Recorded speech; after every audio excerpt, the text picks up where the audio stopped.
ओम नमो भगवते वासुदेवाय नमः। नमस्कार दोस्तों, कैसे हैं आप?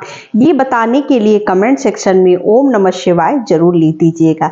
तो चलिए जानते हैं कि साल 2025 में माघ पूर्णिमा कब पड़ रही है, जिसको माघी पूर्णिमा के नाम से भी जाना जाता है। तो साल 2025 में जो माघी पूर्णिमा है वो आपका पड़ रहा है 12 फरवरी दिन बुधवार को। तो जो भी लोग व्रत करना चाहते हैं पूर्णिमा का, वो संपूर्ण नियम मैं आपको इस वीडियो में बताने वाली हूँ। तो प्रयागराज में, जैसे कि प्रयाग में वो महाकुंभ भी चल रहा है, तो कहते हैं कि इस दिन वो प्रयाग में जो गंगा यमुना सरस्वती का जो जल है वो अमृत बन जाता है। तो बहुत मान्यता है इसकी। अगर आप प्रयागराज नहाने जा रहे हैं, स्नान करने जा रहे हैं माघी पूर्णिमा के दिन, तो बहुत ही अच्छा होता है, बहुत ही आपको विशेष फल प्राप्त होता है। तो आपको माघी पूर्णिमा के दिन स्नान करने जरूर जाना चाहिए, अगर आपको कोई प्रॉब्लम ना हो तो।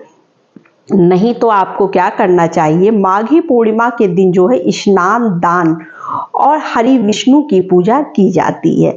तो स्नान के लिए आप सुबह घर में अपने पानी में गंगा जल डालकर या किसी भी पवित्र नदी का जल डालकर भी आप स्नान कर सकते हैं। स्नान करने के बाद आपको साफ स्वच्छ वस्त्र धारण करने हैं। पूर्णिमा के दिन अगर जो लोग व्रत कर रहे हैं वो हरि विष्णु की पूजा करेंगे। हरि विष्णु और माता लक्ष्मी की संयुक्त प्रतिमा वो रखेंगे। और आपको उस दिन शिव जी की भी पूजा करनी है। शिव जी की पूजा करेंगे, हरि विष्णु और माता लक्ष्मी की पूजा करेंगे। सुबह सवेरे व्रत का संकल्प लेंगे। स्नान करने के बाद सूर्य भगवान को अर्घ देने के बाद आपको संकल्प ले लेना है। संकल्प लेने के बाद आप व्रत को आरंभ करेंगे। आरंभ करने के लिए आपको पहले चौकी लगाना है, हरि विष्णु माता लक्ष्मी की प्रतिमा को विराजमान करना है। धूप दीप नैवेद्य आदि से वो हम हरि विष्णु की पूजा करेंगे। और शिव जी के मंदिर में जाकर आपको जल चढ़ाकर वहां पर भी पूजा करना है। अगर आप मंदिर नहीं जा सकते, आपके घर में शिव जी की कोई मूर्ति प्रतिमा कुछ भी है, तो आप उस पर भी जल चढ़ाकर पूजा कर सकते हैं। तो इस तरह से हमें उस दिन पूजा करनी होती है। और चूंकि दान का विशेष महत्व होता है माघी पूर्णिमा के दिन, तो उस दिन जो हम दान करेंगे वो काला या सफेद तिल का विशेष महत्व है। तो आप काले या सफेद तिल का दान करेंगे। भोजन वगैरह ब्राह्मणों को भोजन कराइए उस दिन और ऊलन चीजों का दान करेंगे। मतलब ऊनी कंबल है या आप जो भी कुछ। वैसे तो महादान होता है माघी पूर्णिमा के दिन गौदान, लोग गौदान भी करते हैं। लेकिन अगर आप सक्षम हैं तो आप गौदान करिए, नहीं तो आप काले तिल और सफेद तिल का दान कर सकते हैं। तो इस तरह से हमें माघी पूर्णिमा की पहले तो पूजा करनी है, फिर स्नान दान जो करना है उस दिन हम पितरों को भी याद करते हैं अपने।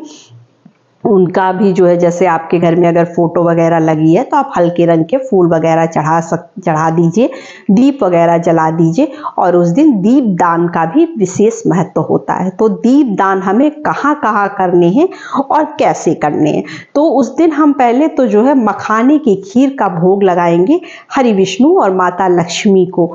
और चंद्र देवता को, अगर जो लोग व्रत रख रहे हैं वो चंद्र देवता को अर्घ देंगे।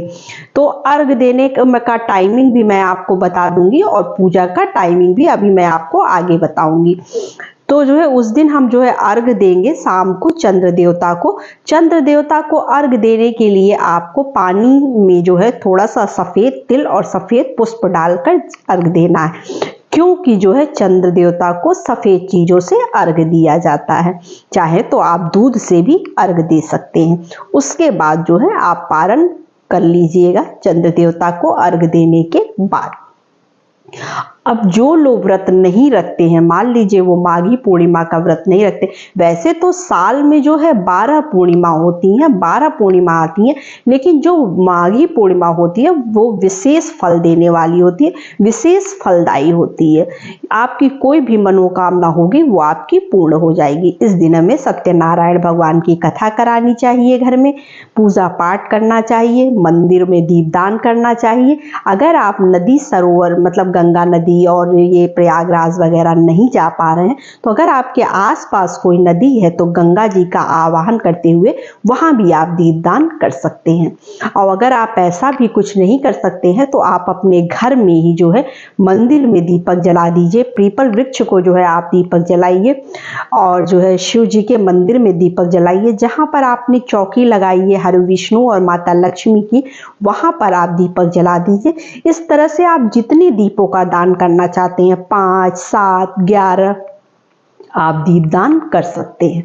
तो दीपदान आपको, अगर आप पूजा नहीं कर रहे हैं तो भी आपको दीपदान करना चाहिए, क्योंकि दान, स्नान और दीपदान तीनों करने का विशेष फल प्राप्त होता है। और जो लोग व्रत करते हैं वो तो अपनी पूजा उस तरह से करेंगे ही। और दीपदान करने के लिए देखिए, अगर आप गंगा किनारे दीपदान कर रहे हैं तो आप कैसे दीपदान करेंगे। आप गंगा किनारे दीपदान करने के लिए आप आटे को जो है पहले पीले हल्दी से रंग लीजिएगा, उसके बाद जो है उसकी लोई बनाकर उसी का दीपक बनाकर आप दीपदान करिएगा। आप ये आप मतलब आपने जैसा भी सोचा होगा कि आपको इतनी बातियों का दीपदान करना है, तो ये आप उस हिसाब से अपना कर लीजिएगा। बाकी रही बात की जो है दीपदान, तो हम इस तरह से कर लेंगे क्योंकि गंगा किनारे गंदगी ना हो, इसलिए जो है हमें ऐसे ही दीपदान करना चाहिए। और अगर गंगा किनारे नहीं जा पा रहे हैं तो आप अपने घर में भी दीपदान कर सकते हैं। अपने घर की चौखट के बाहर दीपक जला दीजिए पितरों के नाम से, आंगन में तुलसी माता को, पीपल वृक्ष को, मंदिर में, ये सारी जगह आप दीपक जला सकते हैं। जितने भी दीपक आप जलाना चाहते हैं, 5, 7, 11 जो भी आपकी इच्छा हो उतना आप जला लीजिएगा। मंदिर में दर्शन शिव जी के जरूर करिएगा। उस दिन शिव जी की विशेष आराधना की जाती है। कहते हैं ऐसा करने से जो है, अगर हरि विष्णु और माता लक्ष्मी की पूजा करते हैं, शिव जी की पूजा करते हैं, तो उस दिन हमारी हर मनोकामना पूर्ण हो जाती है।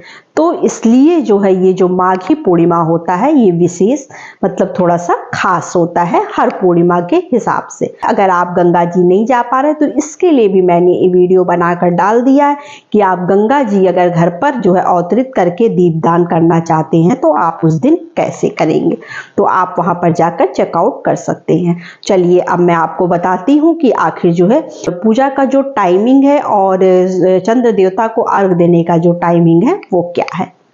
तो माघी पूर्णिमा जो है वो 12 फरवरी दिन बुधवार को मनाया जाएगा और पूजा का जो टाइम होगा वो 7:02 से 9:50 तक है और चंद्रोदय का समय जो है वो 5:59 पर होगा।